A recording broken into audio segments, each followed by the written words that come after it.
नहमदुहु व नुसल्ली अला रसूलिहिल करीम अम्मा बअद फ़अऊज़ु बिल्लाहि मिनश शैतानिर रजीम बिस्मिल्लाहिर रहमानिर रहीम या अय्युहन्नासु कुलू मिम्मा फ़िल अर्दि हलालन तय्यिबन व ला तत्तबिऊ खुतवातिश शैतान इन्नहु लकुम अदुव्वुम मुबीन इन्नमा यामुरुकुम बिस्सूइ वल फ़हशाइ व अन तक़ूलू अलल्लाहि मा ला तअलमून वइज़ा क़ील लहुम इत्तबिऊ मा अंज़लल्लाहु क़ालू बल नत्तबिऊ मा अल्फ़ैना अलैहि आबाना अवलौ काना आबाउहुम ला याक़िलून शय्यन व ला यहतदून सदक़ल्लाहुल अज़ीम। रब्बि इश्रह ली सदरी व यस्सिर ली अमरी वहलुल उक़दतम मिन लिसानी यफ़क़हू क़ौली। अल्लाहुम्मा रब्बना अल्हिमना रुश्दना व अइज़ना मिन शुरूरि अनफुसिना अल्लाहुम्मा अर्हमना बिल क़ुरानिल अज़ीम वजअलहु लना इमामन व नूरन व हुदन व रहमह आमीन या रब्बल आलमीन। Before we start with this 21st section of Surah Al-Baqarah, please note 2 points.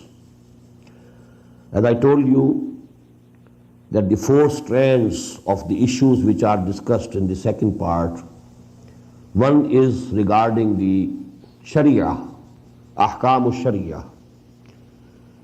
Number 2 point, that just as we find in the end, in the last part of the first section, first half of the surah, there was mention of the pagan Arabs, the idolaters, the mushrikeen of the Arabian Peninsula. In the same way, in the second half also, we find in this ruku a reference to them. And that is, just as I said that in the previous section, it's the last mention of the Ahlul Kitab, of the Jews and Christians in the Surah Al-Baqarah. In this way, in this section, this is the last reference to the pagan Arabs, to the idol worshipping Arabs in this surah. Ya ayyuhan nas kulu mimma fil ardi halalan tayyiba. O people, O mankind, eat from whatever is in the earth which is halal, lawful, and tayyiba, and good and refined. وَلَا تَتَّبِعُوا خُطُوَاتِ الشَّيْطَانِ, and don't follow the footsteps of shaitan. إِنَّهُ لَكُمْ عَدُوٌّ مُبِينٌ, verily he is for you a clear enemy. Now 2 things. كُلُوا مِمَّا فِي الْأَرْضِ حَلَالًا طَيِّبًا, whatever is halal, permissible, eat it. Don't refrain from eating anything which is declared by Allah subhanahu wa ta'ala as permissible, as halal. Shaitan attacks human beings in 2 ways. He will persuade you to eat what is haram, and then he will give you different waswasa, different ideas about things which are halal, and he will ask you not to eat them, not to go near them. So actually keep both these things in your view. Kulu mimma fil ardi halalan tayyib. Eat whatever is halal and whatever is tayyib, whatever is good in all the earth that Allah subhanahu wa ta'ala has provided you with food, and don't follow the footsteps of shaitan. He is for you a clear enemy. Innama yamurukum bis-su. He actually ordains you, he commands you to whatever is evil, wal fahsha, what is sinful, wa an taqulu ala Allahi ma la ta'lamun, and he also commands you to say something about Allah what you not know, without any knowledge. And it has another meaning also, to ascribe to Allah something about which you have no knowledge. That Allah has declared this thing to be haram, whereas we don't find anything in the Quran or in any revealed scripture that this is haram. This has been declared haram from Allah subhanahu wa ta'ala. But you know, he will ascribe these things. just as the people in the Arabian Peninsula, they had declared many things to be haram. The Jews had declared the meat of camel to be haram, although there was no proof. Only Hazrat Yaqub alayhi salatu wasalam didn't like it personally. It was his liking or disliking, that's all, personal liking or disliking. But they declared it to be haram. In the same way, there were animals in the Arabian Peninsula who were given the names, for certain gods, that this is reserved for that god and this is reserved for that god. And certain animals who had brought forth some offspring, some number of offsprings. After them now they are haram. You cannot take any service from them, you cannot eat their flesh, although those animals were halal in themselves. So all these things are covered by these ayat. إِنَّمَا يَأْمُرُكُمْ بِالسُّوءِ وَالْفَحْشَاءِ وَأَن تَقُولُوا عَلَى اللَّهِ مَا لَا تَعْلَمُونَ. And you ascribe to Allah subhanahu wa ta'ala those things which you don't know. وَإِذَا قِيلَ لَهُمُ اتَّبِعُوا مَا أَنزَلَ اللَّهُ. And when it is said to them, follow what Allah subhanahu wa ta'ala has sent down, what He has revealed. قَالُوا بَلْ نَتَّبِعُ مَا أَلْفَيْنَا عَلَيْهِ آبَانَا. They say, instead we shall follow on what we found our forefathers. Whatever they were doing, whatever their practices, we shall follow them.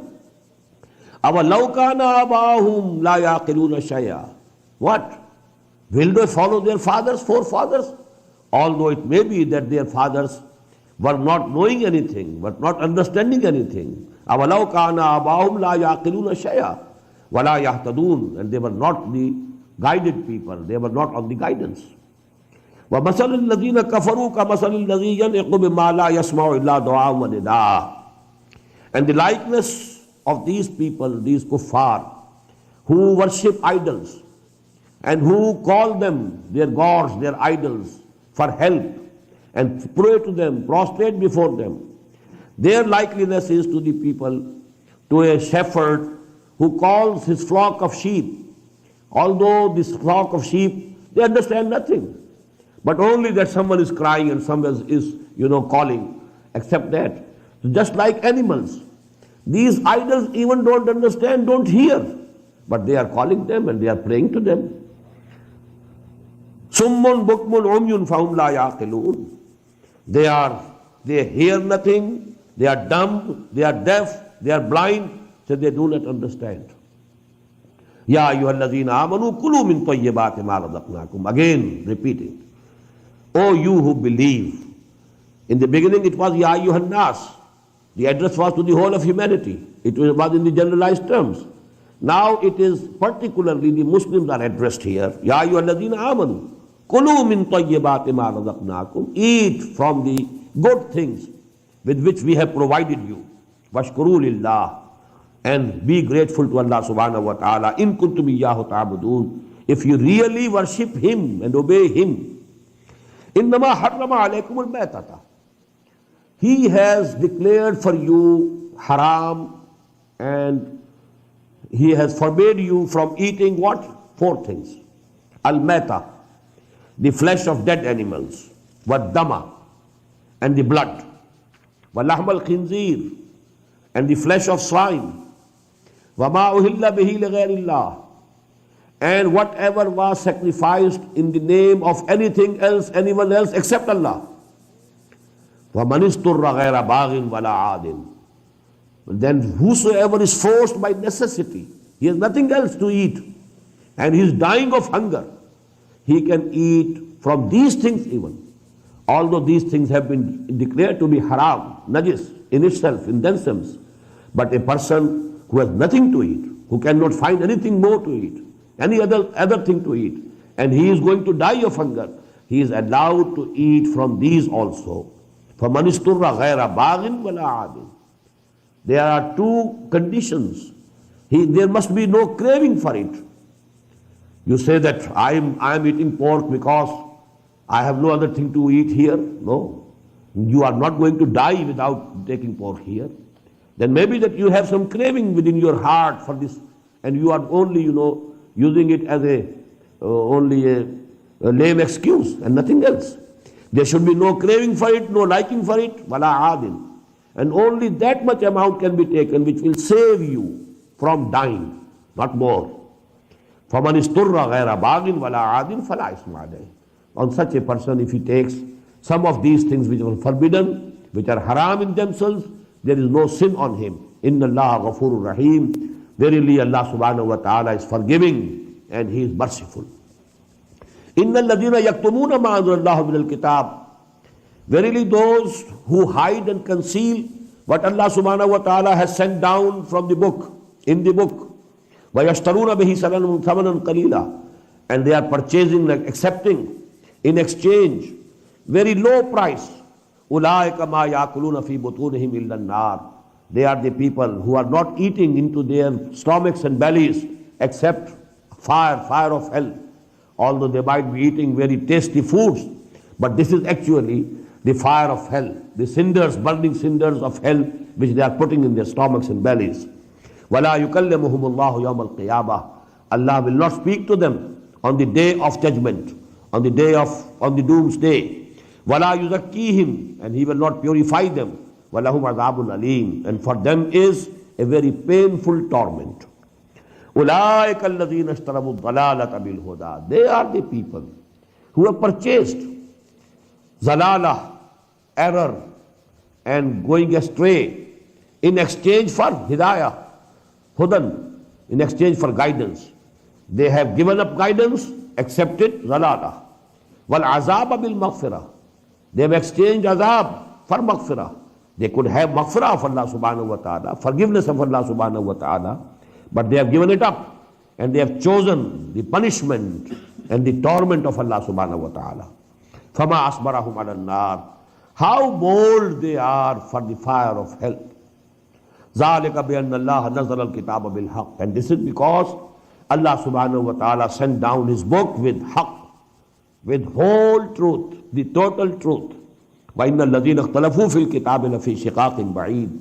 And verily, surely those who are making differences concerning this book, who are differing concerning this book, they are in a very far away enmity, shiqaqin ba'id. They have gone far away in enmity and arrogance.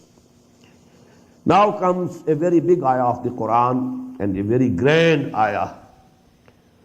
It gives us a very comprehensive view of what is the virtue, what's the concept of virtue and goodness in Islam. لَيْسَ الْبِرَّ أَن تُوَلُّوا وُجُوهَكُمْ قِبَلَ الْمَشْرِقِ وَالْمَغْرِبِ. It's not all charity, all good, that you turn your faces towards the east and west. The same subject, There are two full sections of the Quran, of the Surah Al-Baqarah, which discuss directly the issue of the changing of the direction of the Qibla. But two sections before we found the beginning. لِلَّهِ الْمَشْرِقُ وَالْمَغْرِبُ فَأَيْنَمَا تُوَلُّوا فَثَمَّ وَجْهُ اللَّهِ. And two sections later, we are again having the mention of the same issue. Don't think that this is all virtue and this is most important. You have attached, out of proportion importance to this issue. لَيْسَ الْبِرَّ أَن تُوَلُّوا وُجُوهَكُمْ قِبَلَ الْمَشْرِقِ وَالْمَغْرِبِ. The real charity, real good, real virtue is not that you turn your faces towards the east or west. وَلَكِنَّ الْبِرَّ. But actually charity and virtue is the virtue of a person. مَنْ آمَنَ بِاللَّهِ وَالْيَوْمِ الْآخِرِ وَالْمَلَائِكَةِ وَالْكِتَابِ وَالنَّبِيِّينَ. The first precondition of virtue and goodness and all good is to have faith in Allah, who has belief and faith in Allah, وَالْيَوْمِ الْآخِرِ, and the last day, وَالْمَلَائِكَةِ, and the angels, وَالْكِتَابِ, and the books, وَالنَّبِيِّينَ, and the prophets. And number two, what is the manifestation, practical manifestation of this iman? Number one, وَآتَ الْمَالَ عَلَى حُبِّهِ ذَوِي الْقُرْبَى وَالْيَتَامَى وَالْمَسَاكِينَ وَابْنَ السَّبِيلِ وَالسَّائِلِينَ وَفِي الرِّقَابِ. They give away their own belongings, their own wealth, although they themselves love it, in spite of their love for it. This mal, this wealth is definitely dear to their hearts. But despite this love for them, for this property and wealth, they spend it. And they spend it for whom? Zawil Qurba, close in relationship. Wal Yatama, and the orphans. Wal Masakin, and the poor. وَابْنَ السَّبِيلِ, and the wayfarer, وَالسَّائِلِينَ, and the beggars, وَفِي الرِّقَابِ, and in releasing the people from the bondage of slavery and maybe also of debt. وَابْنَ السَّبِيلَ وَالسَّائِلِينَ وَفِي الرِّقَابِ وَأَقَامَ الصَّلَاةِ. Second practical manifestation, and he established the regular prayers. وَآتَ الزَّكَاةِ, and he paid the charity, the regular charity, the compulsory charity. And number 4, وَالْمُوفُونَ بِعَهْدِهِمْ إِذَا عَهَدُوا, and those who fulfill their words and promises and contracts when they have made any contract, any promise. And number 5, and last but not the least, rather we should say the most important, وَالصَّابِرِينَ فِي الْبَأْسَاءِ وَالضَّرَّاءِ وَحِينَ الْبَأْسِ, those who show perseverance and patience in distress and affliction and at the time of conflict and war. And they are steadfast, they are perseverance, they show patience, and they are ready to risk everything for the cause of Allah subhanahu wa ta'ala. أُولَٰئِكَ الَّذِينَ صَدَقُوا وَأُولَٰئِكَ هُمُ الْمُتَّقُونَ. They are the people who are really truthful, and they are the people who are really pious, who are really God-fearing. Now this is, as you have seen, this ayah, the name of this ayah can be Ayatul Bir, the ayah which gives us a comprehensive view of what is bir, what is virtue, what is charity. And this gives us a full character picture of a person. Because the goodness or iman, real faith, it permeates the whole personality of a person. The whole personality is changed. If there is real iman in the heart, وَلَكِنَّ الْبِرَّ مَنْ آمَنَ بِاللَّهِ وَالْيَوْمِ الْآخِرِ وَالْمَلَائِكَةِ وَالْكِتَابِ وَالنَّبِيِّينَ. That real iman in the heart will change and transform the whole character, the whole personality of a man. And that has been described in 5 terms. Number 1, that he gives away his wealth, although it is dear to him, for the needy, the poor, the orphans, and so on. Number 2, established prayer, pays the regular zakat, and he fulfills the promises that he makes, the contracts. Whatever he has given word, he sticks to them. And finally, then he is steadfast in the struggle between evil and good. He fights the evil, he challenges the evil, and if there is time to have patience, if there is persecution, if there is opposition, and he is afflicted with distress, pain, he has to go hungry, he has to take risks about his own life. وَلَنَبْلُوَنَّكُمْ بِشَيْءٍ مِّنَ الْخَوْفِ وَالْجُوعِ وَنَقْصٍ مِّنَ الْأَمْوَالِ وَالْأَنفُسِ وَالثَّمَرَاتِ, which we read that ayah in the 19th section. So that gives us a total picture of a man, of a person, of a character who is liked by Allah subhanahu wa ta'ala. He is actually a good person. He is actually the one whom Allah subhanahu wa ta'ala loves. Ya ayyuhalladhina amanu kutiba alaykumul qisas. Oh, you who believe. Now there is again some commandments about muamalat, the affairs of the world, about the cases in murder. Because in every human society there can be killing, slaying, and murder. Ya ayyuhalladhina amanu kutiba alaykumul qisasu fil qatla. Oh, you who believe, the law of equitable retribution concerning the slain, the murdered one, that has been made essential for you. Kutiba alaykum. It has been made imperative on you. You have to abide by this law of equitable retribution concerning the cases of slaying and killing and murdering. Al-hurru bil-hurr. A free man in the place of a free man, he will have to die. If he had committed the murder, he will have to die, or he will have to pay the blood money. Wal-abd bil-abd. And if it is a slave, then the slave will die.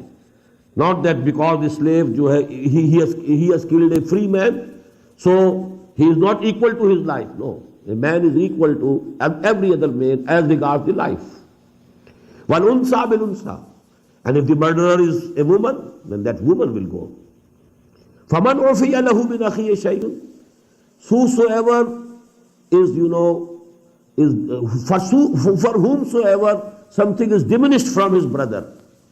Now the brother of the slain, of the murdered person, of the killed person, their kith and kin, if they are ready to pardon him, it is as if they have done some favor to him. فَمَنْ عُفِيَ لَهُ مِنْ أَخِيهِ شَيْءٌ. If they have accepted the blood money, that is also a mercy to him, to the murderer, to the killer. فَاتِّبَاعٌ بِالْمَعْرُوفِ. So then it should be given alleviation from your Lord. It should be in the proper way. أَدَاءٌ إِلَيْهِ بِإِحْسَانٍ.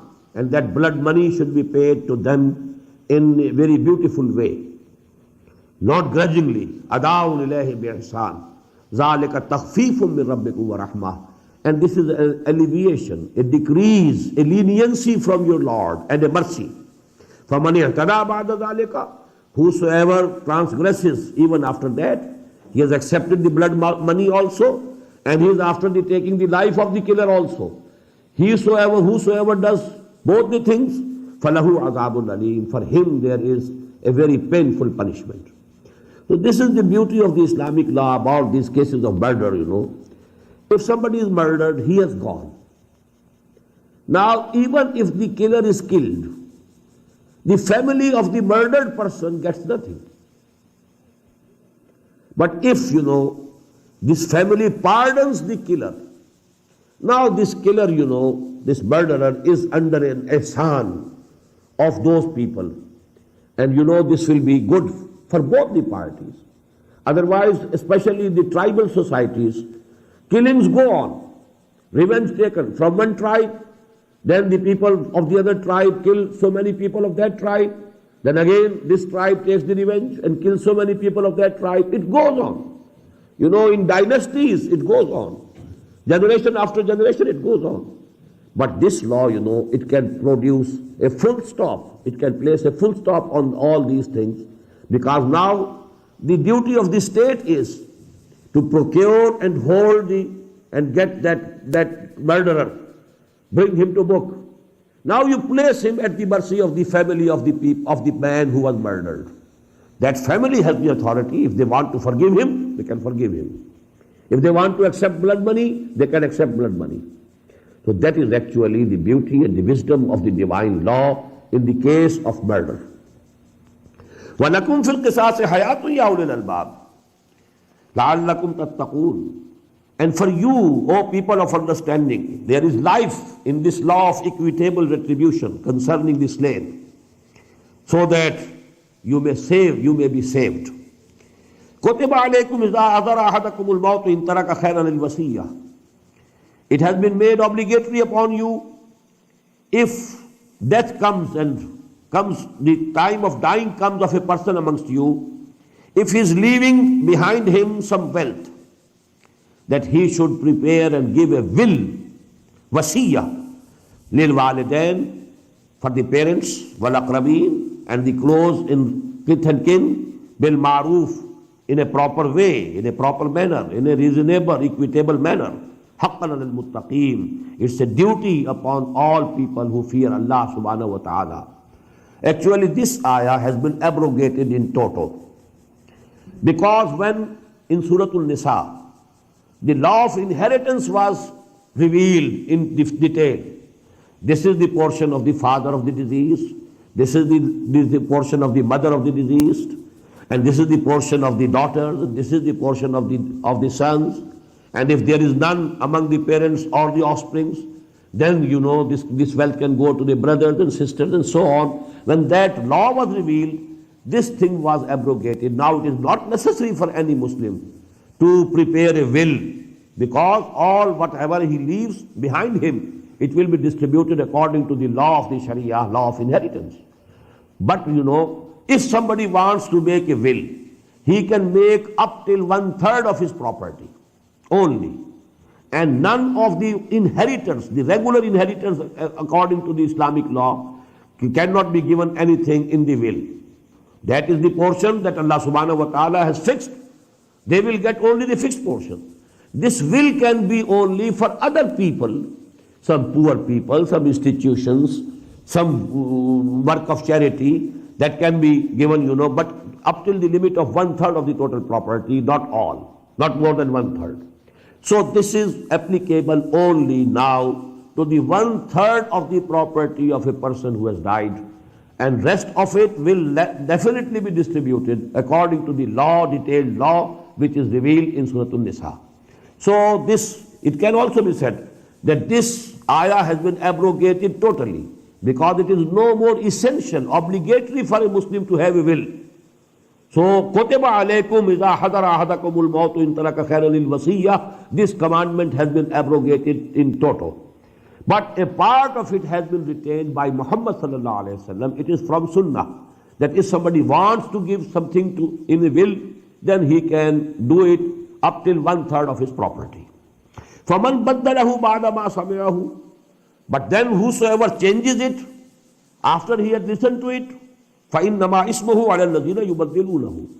So the sin of it will be on those who change it. A person is dying and he has given a will, supposedly verbally only, but the people who were there, they have now changed. They say, no, he said not that thing, but he said this thing. So now the person who has died is not responsible.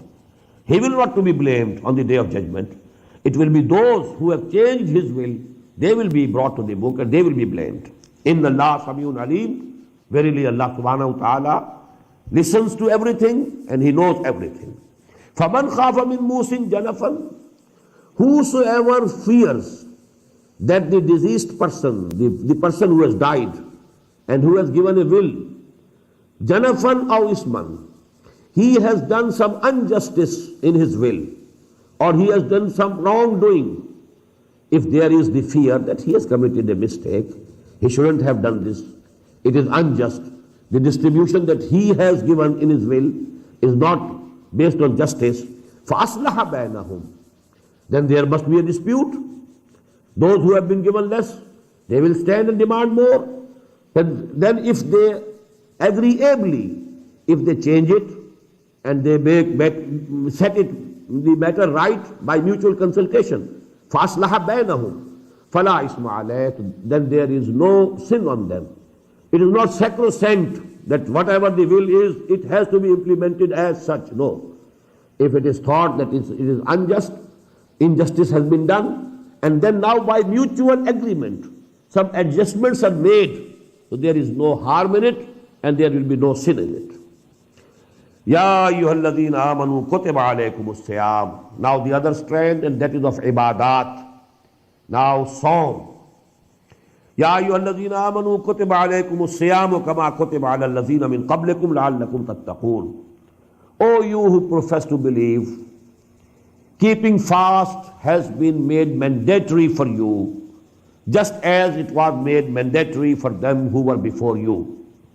This was there in the Sharia of Moses alayhi salam also. Psalm was there in their Sharia. In the same way, now this Psalm, Siyam, keeping fast, has been made obligatory on you. لَعَلَّكُمْ تَتَّقُونَ. So that you have real taqwa. So that you have self-control over your animal instincts. You have full control of your id and libido. Ayyam ma'dudat. As I told you, I think that these two ayat, they concern the first commandment that was given by Muhammad sallallahu alaihi wasallam to the people after Hijrah, that every Muslim should keep 3 fasts every month, because the Arabs were not accustomed to fasting. So they were gradually accustomed to it in a manner that every month, now you see, the month could be December, when fasting is easy. The month could be July or August or May, when the fasting is very difficult. So 3 days every month, it becomes very easy. Different weathers, different seasons, and only 3 days. But when it is full month, it's not a simple case. It's definitely something very hard. So first order was for 3 days, 13th, 14th, 15th of every lunar month. That was the commandment. That is why the words are used, ayyam ma'dudat. They are in few days. 30 days are not few days. 30 days are quite a big number. Ayyam ma'dudat, only a few days, 3 days. فَمَنْ كَانَ مِنْكُمْ مَرِيضًا. And regarding these 3 days also, there are 2 concessions. Concession number 1, whosoever may be from amongst you ill, sick, or ala safarin, or on some travel, فَعِدَّةٌ مِنْ أَيَّامٍ أُخَرٍ. He can complete that number in other days. 3 days, he can keep the fast in that month on any other 3 dates. Number 2, وَعَلَى الَّذِينَ يُطِيقُونَهُ. And on them who has the power to keep psalm, to keep fasting, they are not ill, they are not sick, they are not on traveling, and then they don't want to keep fast. فِدْيَةٌ طَعَامُ مِسْكِينٍ. There is a redemption for them, that they should feed one poor person. فَمَنْ تَطَوَّعَ خَيْرًا فَهُوَ خَيْرٌ لَهُ. And whosoever voluntarily does more good, well, it is good for him. If he feeds 2 or 3 or 10 or 20, well, he will get the reward on the day of judgment. If someone keeps the fast also, and also is feeding the hungry, well, he is doing it voluntarily. So there is no limit to the voluntary good deeds that a man can perform. وَأَن تَصُومُوا خَيْرٌ لَكُمْ. Now this is the persuasion. Don't avail of this number 2 concession. There is the concession, but don't avail of it. وَأَن تَصُومُوا خَيْرٌ لَكُمْ. If you fast, if you keep the fast, it is better for you. إِن كُنْتُمْ تَعْلَمُونَ. If you have the real knowledge. If you know what is really good for you, what is really beneficial for you. For because fasting, you know, that is beneficial for your ruh, for your spirit. And you need it. While you know, if you have only given some charity and you have fed a few hungry people, well, that ruh will not get the food that would have given to him if you had fasted. Now comes the final commandment about the Shahr Ramadan, the month of Ramadan. Shahru Ramadan alladhi unzila fihi al-Quran. Month of Ramadan is the month in which Quran was sent down. I had already discussed it in my preliminary lecture. Quran was sent down in 2 stages.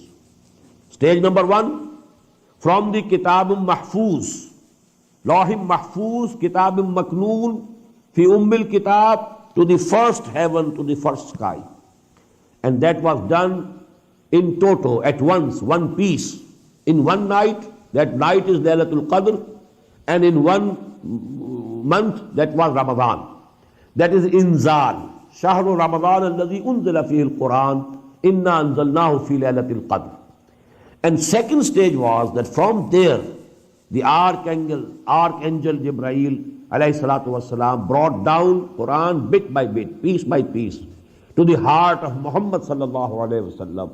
And this second stage took 22 years, beginning in the year 610 of Christian era and ending in the year 632 of the Christian era, when Muhammad sallallahu alayhi wasallam died. So these are the 2 stages. Shahru Ramadan alladhi unzila fihi al-Quran, hudan lin-nasi wa bayyinatin min al-huda wal-furqan. And what is this Quran? The guidance for whole of humanity.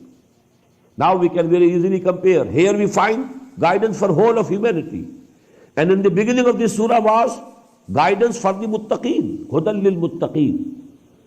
How do you correlate these both? That in itself it is guidance, it keeps and it holds, it has the guidance for the whole of humanity.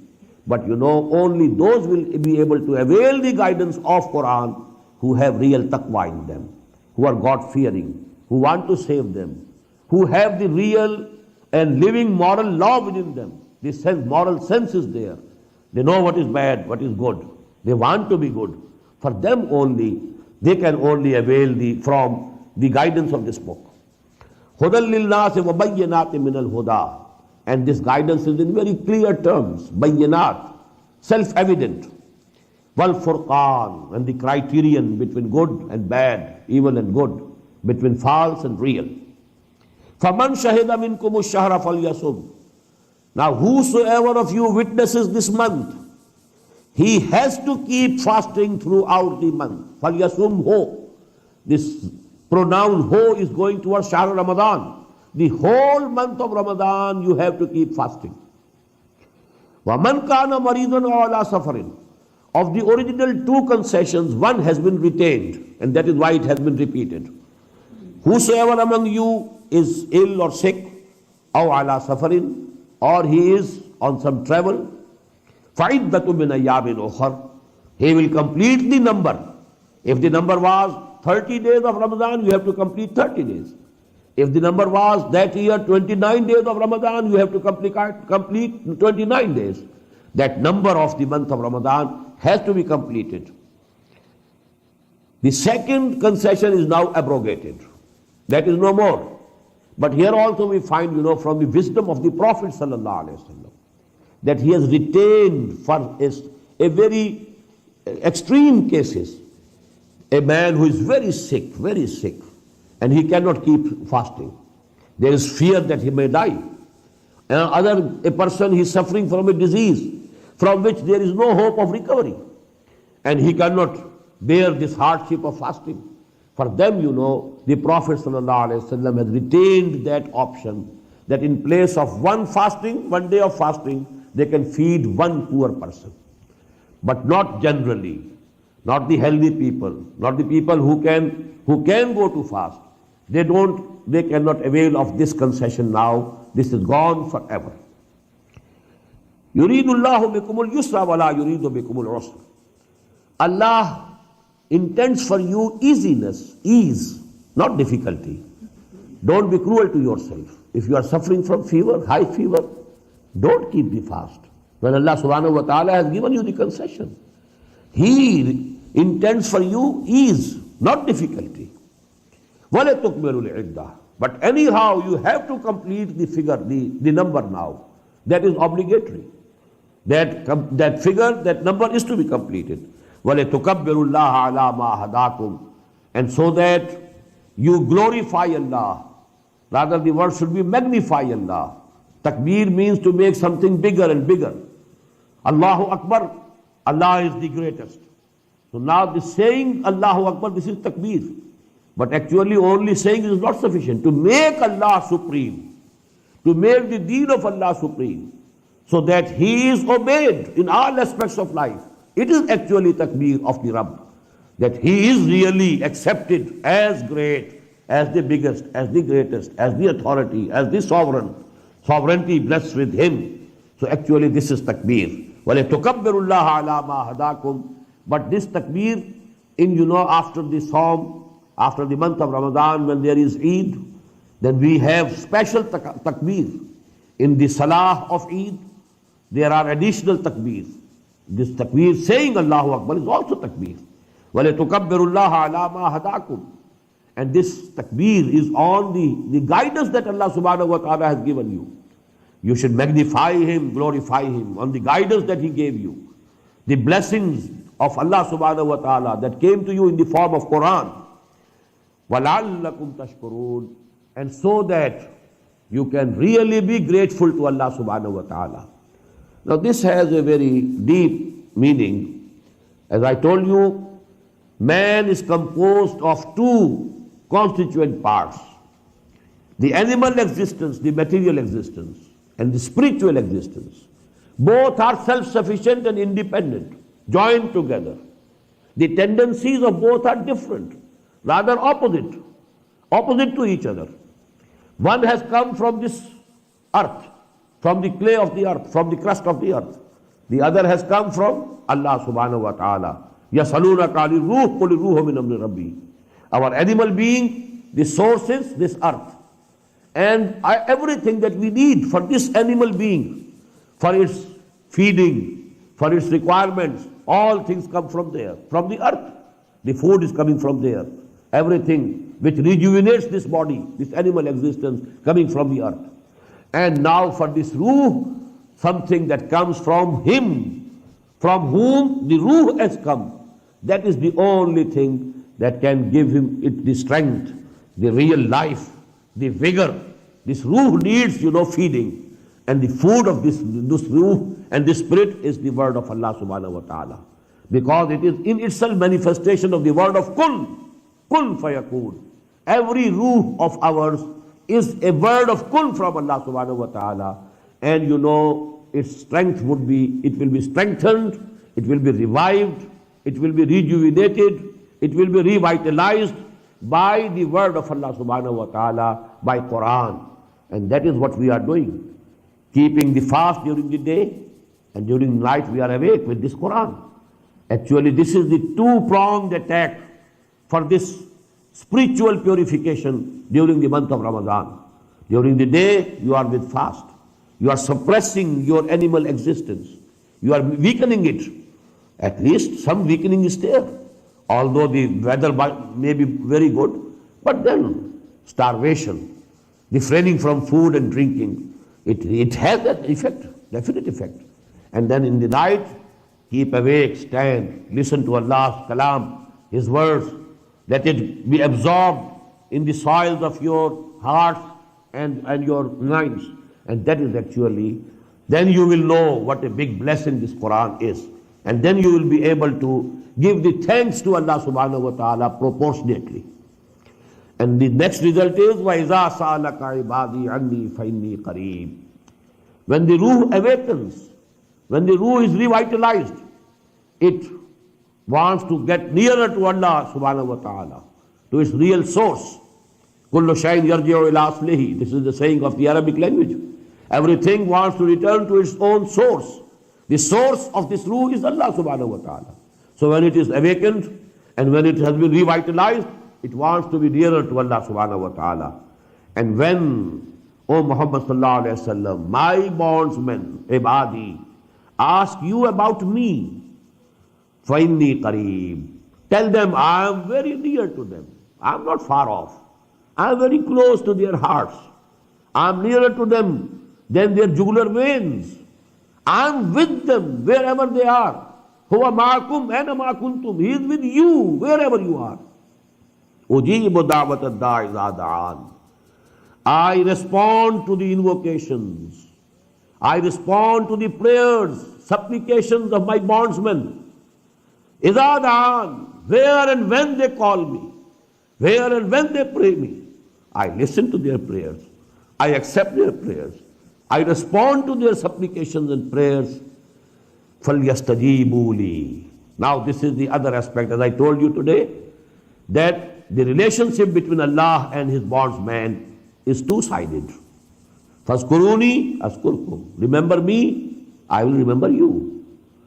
If you mention me in your heart, remember me in your heart, I will remember you in my heart. If you mention me in a gathering, I will mention you in a much higher and better gathering of the Malaikatul Muqarrabun. I will mention my bondsman, my such and such bondsman is mentioning me, he is remembering me, he is preaching my word, he is teaching and conveying my message. So I will be mentioning him. In the same way here, if you want that I should listen to your prayers, if you want that I should accept your prayers, if you want that I should grant your requests, you should also listen to me.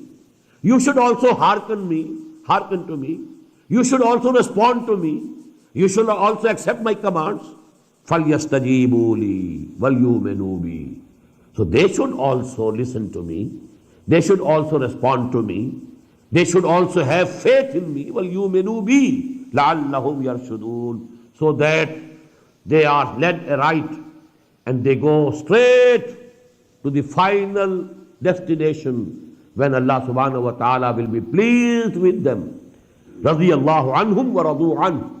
There will be a mutual pleasure of both. Allah will be pleased with them and they will be pleased with Allah subhanahu wa ta'ala. Again, the two-sided bilateral relationship. رَضِيَ اللَّهُ عَنْهُمْ وَرَضُوا عَنْهُ.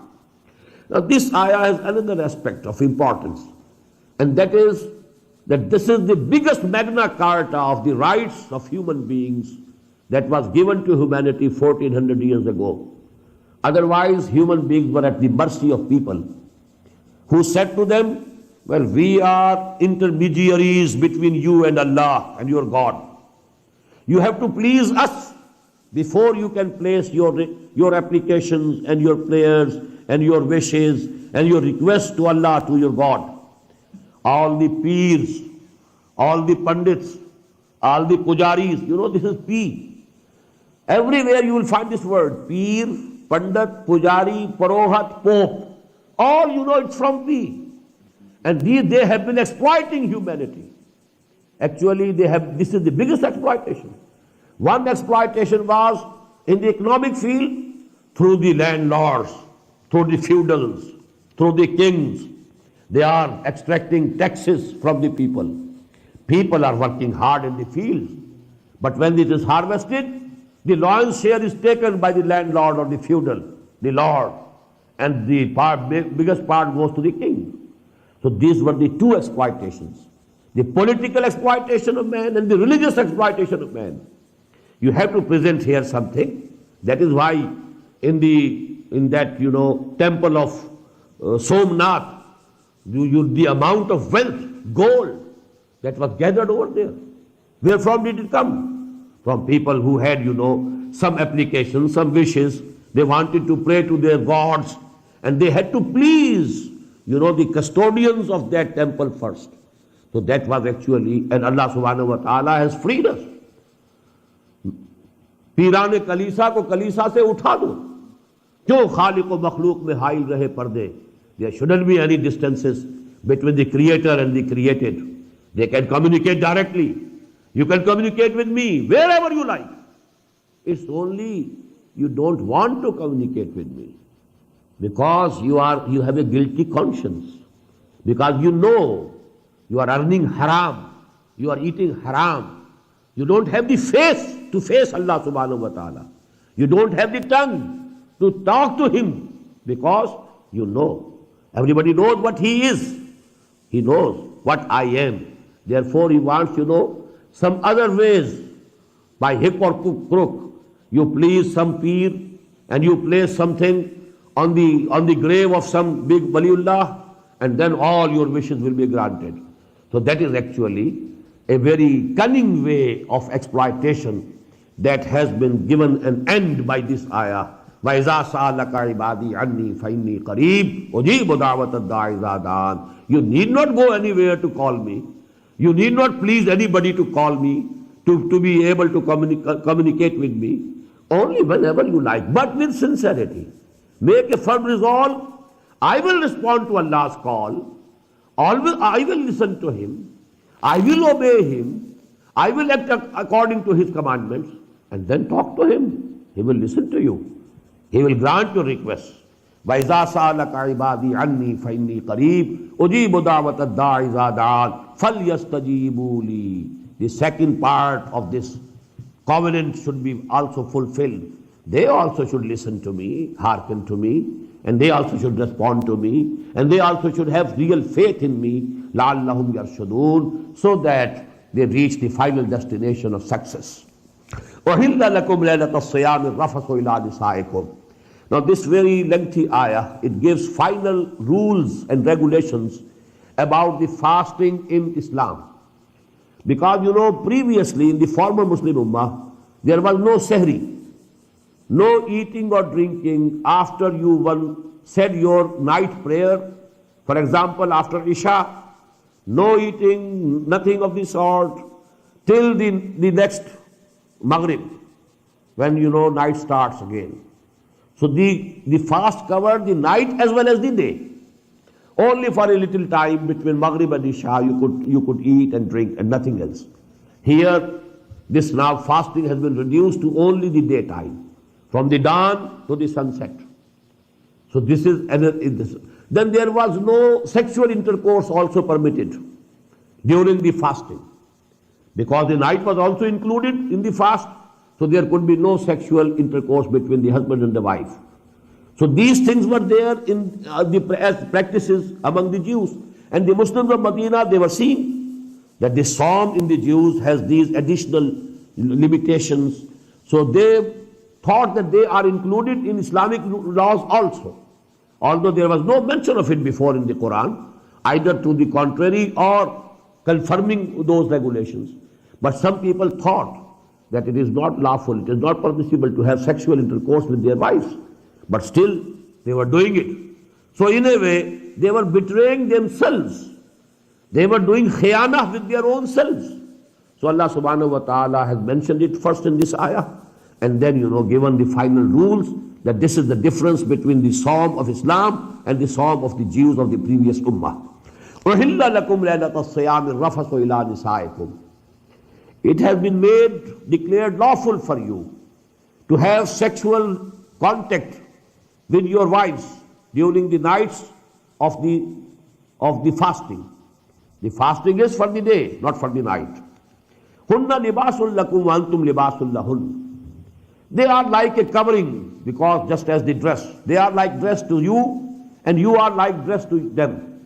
This dress covers our body. So actually the intimacy between the dress and the body, so that has been referred to by this simile. They are like dress to you, and you are like the dress to them. Hunna libasul lakum wa antum libasul lahunna. So this close affinity and proximity. Alim Allahu annakum kuntum takhtaruna anfusakum. It's in the knowledge of Allah subhanahu wa ta'ala that you were committing khiyanah with yourselves. You were betraying yourselves. You thought that this sexual intercourse is contrary to this psalm, and still you were doing it. Only a few might have been doing it, but Allah subhanahu wa ta'ala, mentions it, because with reference to that, He is now giving the final rules about this psalm in Islam. Fataba alaykum. So Allah subhanahu wa ta'ala has accepted your tawbah. He has relented towards you. He is lenient towards you. Wa'afa ankum, and He has forgiven you. You have done a mistake, committed a mistake, you shouldn't have done this. Although you didn't know it for sure that it is haram, but you thought that it is haram, and still you are doing it. So actually you are betraying yourself. You are doing khiyana, dishonesty with your own self. Now Allah subhanahu wa ta'ala has relented towards you, and He has accepted your tawbah, and He has forgiven you. فَالْآنَ بَاشِرُوهُنَّ. Now you can have contact with them. وَابْتَغُوا مَا كَتَبَ اللَّهُ لَكُمْ. And now you try to get what Allah subhanahu wa ta'ala has ordained for you. Now this sexual intercourse, the result is offspring, the result is taskeen, لِتَسْكَنُوا إِلَيْهَا, everything that is contained in it. Allah subhanahu wa ta'ala has not gone into details. But whatever Allah subhanahu wa ta'ala has ordained for you in this contact between the spouses, you can get it, you can have it. وَابْتَغُوا مَا كَتَبَ اللَّهُ لَكُمْ فَالْآنَ بَاشَرُوهُنَّ وَابْتَغُوا مَا كَتَبَ اللَّهُ لَكُمْ وَكُلُوا وَاشْرَبُوا حَتَّى يَتَبَيَّنَ لَكُمُ الْخَيْطُ الْأَبْيَضُ مِنَ الْخَيْطِ الْأَسْوَدِ مِنَ الْفَجْرِ. And you can keep on eating and drinking till the white thread of the morning of the dawn becomes evident to you from the black thread of the night. This is again, an expression for the dawn, when that whiteness appeared on the horizon. It's like a thread which is separating darkness from this thread, it is separating the horizon. When the white thread of white thread of the dawn becomes evident to you from the black thread of the night. Now when dawn has appeared, stop eating, stop drinking. Now till the sun setting, till the coming of the night, you have to complete this psalm. Now all the restrictions are there.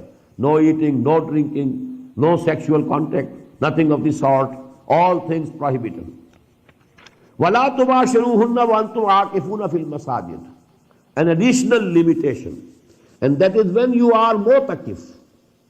What is i'tikaf? To confine yourself to the limits of a masjid, an area, but not the whole of masjid, where really prayers are held.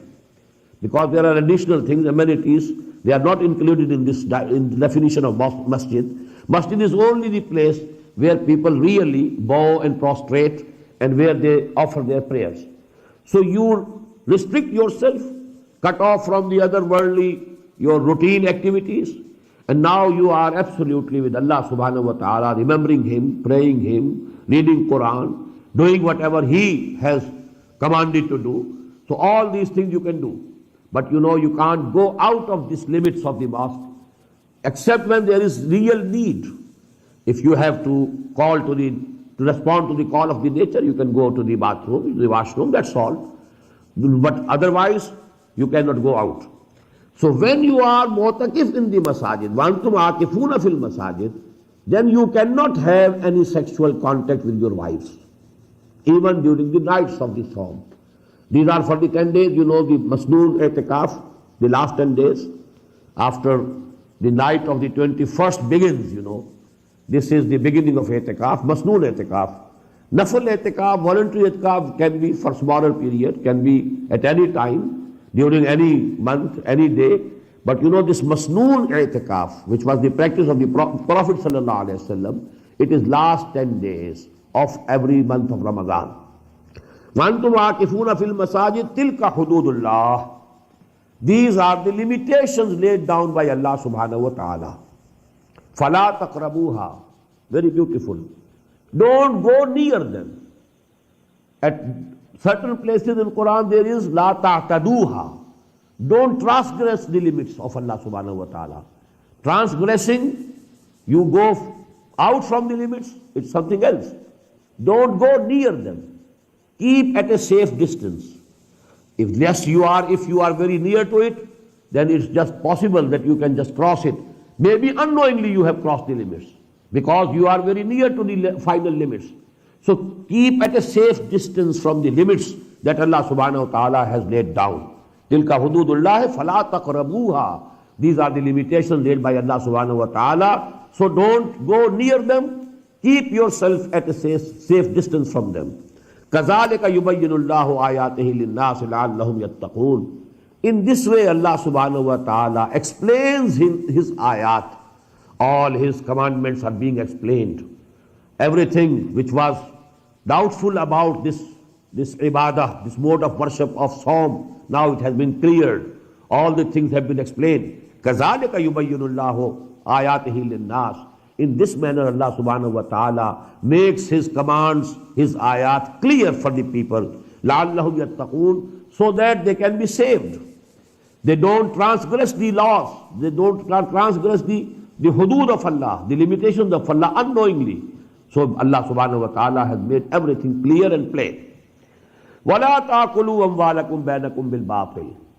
And don't eat up one another's property and wealth bil batil, through false methods, illegal methods, unlawful methods. That can be in many ways. Stealing, you have stolen some property of somebody else, it is illegal. If he gives you himself in gift, you can take it, you can use it. If he has gifted it to you, if he has given you some present, you can take it, you can use it. But if you have stolen it, then it is haram for you, it is impermissible. It is not lawful for you to use it. Stealing, in the same way, now a particular case is being given here. وَتُدْلُوا بِهَا إِلَى الْحُكَّامِ لَا تَأْكُلُوا أَمْوَالَكُمْ بَيْنَكُمْ بِالْبَاطِلِ. Don't eat up one another's property and wealth through illegal means, through illegal methods. And don't present your property and your wealth to the rulers. لِتَأْكُلُوا فَرِيقًا مِنْ أَمْوَالِ النَّاسِ. With the intention that you eat up some part of the people's property bil ism, with sin, unjustly, وَأَنْتُمْ تَعْلَمُونَ, and you do it knowingly. This is the rishwa. This is, what that you present to the people, bribery. You present your money to the judge or to the authority, someone who can do some favor to you. Whatever favor he is doing to you, if he is a government official, it is at the cost of the interest of the government. And if there is some dispute, some case in the court of a judge, and you have pleased that judge through bribery, well, he will do you favor and he will do wrong to the other party. So you are eating the property and the wealth of the other party by giving your wealth to the judge, to the authority, to the person who is sitting in judgment on that matter. So don't do it. This is called bribery. And actually the hadith, ar-rashi wal-murtashi kilahuma fin-nar. Rashi means the person who gives bribe. Generally we think that Rashi is the person who is accepting bribe and who is eating bribe. On the contrary, in Arabic language, The Rashi is the person who is giving bribe, and Murtashi is the person who is accepting bribe. So Rashi is more important. The Prophet ﷺ has first mentioned Rashi, the person who is presenting and who is offering bribe. He is Rashi. And here in the Quran also we are finding that the mention is being made of the people who are giving bribe. Now, tudlu biha ilal hukam. Don't give your mal, your property, your wealth to the rulers in order that you may eat up and you may usurp the property or wealth of other people bil ism, unjustly, and antum ta'lamun, and you might be knowing it, willfully doing it, then it is haram for you. Now, what is the logical relationship of this ayah with this section? This section started with taqwa. Kutiba alaykum as-siyam kama kutiba ala allazina min qablikum la'allakum tattaqun. What is the criterion for taqwa? The criterion for taqwa is, if you are eating halal, you are muttaqi. If you are eating haram, you are not muttaqi. You may be very pious apparently. You may be worshipping, not 5 prayers a day, but 10 prayers a day. But if you are eating haram, you are not at all muttaqi. The real criterion of taqwa is that you must eat and you must earn through halal means and not through haram means. Barakallahu li wa lakum fil Quran al-Azim wa nafa'ani wa iyyakum bil ayati wa dhikril hakim.